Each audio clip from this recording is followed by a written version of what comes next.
Selamat bertemu kembali dengan saya, Pendeta Daud Solihin dari GKI Kebonjati, Bandung. Tema renungan saat ini adalah Yatnya dan Penebusan Kristus. Bapak Ibu Saudara, tanaman endemik adalah spesies tumbuhan yang hanya ditemukan di wilayah geografis tertentu dan tidak di tempat lain. Tumbuhan ini seringkali menjadi penanda keunikan ekosistem lokal dan bisa jadi penting untuk menjaga keanekaragaman hayati daerah tersebut. Bagi penganut agama Hindu Bali, ada ritual-ritual keagamaan yang mempergunakan tanaman endemik yang bernama Yatnya. Tanaman yang hanya berada di lingkungan Pulau Bali dan tidak ada di pulau atau negara lain. Karena di Bali banyak ritual atau upacara agama Hindu, maka ketersediaan Yatnya perlu selalu harus ada. Dan warga Bali memiliki cara unik konservasi tanaman endemik dalam bentuk hutan Yatnya.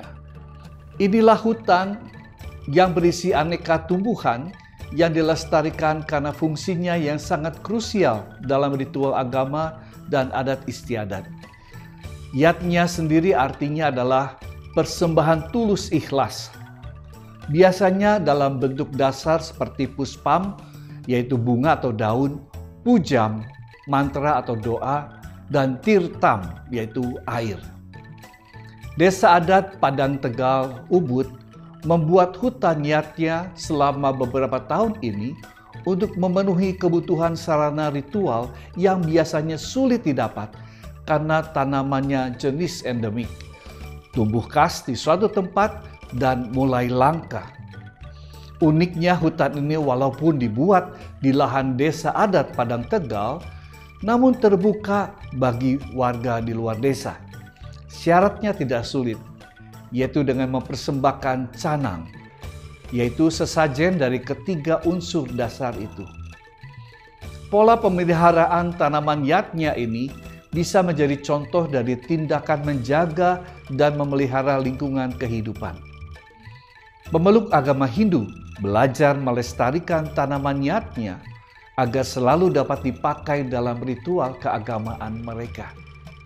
Ini adalah contoh dari menjaga kelestarian lingkungan hidup dan menjaga dari kepunahan serta polusi tanah, air, dan udara. Juga contoh dari ketergantungan manusia pada alam. Tanpa Yatnya, ritual akan berkurang maknanya. Bapak Ibu Saudara, dalam konteks kekristenan, kita pun terpanggil untuk menjaga dan melestarikan lingkungan hidup dan mengurangi polusi yang membahayakan kehidupan manusia dan alam ini.